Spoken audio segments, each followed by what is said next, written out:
ايه اكتر حاجة بتضايقك وانت ماسك الموبايل؟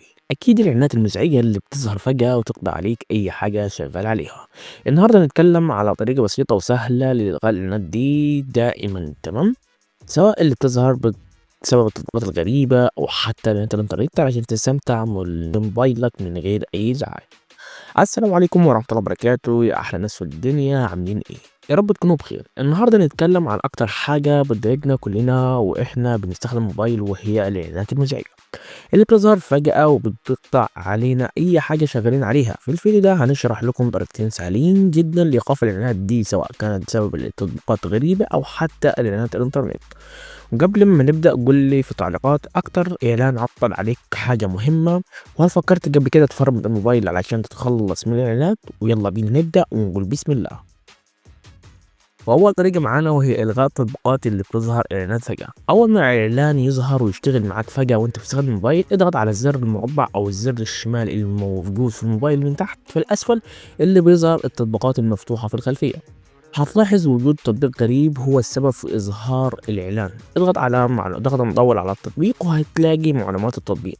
بعد كده اضغط على إلغاء تثبيت التطبيق، وخلاص كده التطبيق اللي كان بيعمل إعلانات اختفى من موبايلك وبقي مفهوش أي إعلانات تاني.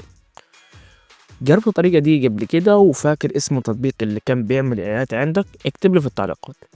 والطريقة التانية واللي هي إيقاف الإعلانات باستخدام كود DNS، وطبعا الطريقة دي يعني أحسن طريقة ممكن تستخدمها في الموبايلات، وأكتر موبايلات اللي ممكن تستخدمها من موبايلات سامسونج وموبايلات ريلمي. المهم بتروح على إعداد، تفتح الإعداد، بعد كده بتروح في الاتصال أو الشبكات والإنترنت على حسب نوع الموبايل بتاعه. اضغط على المزيد من ضبط الاتصال أو أي حاجة شبيهة ليه.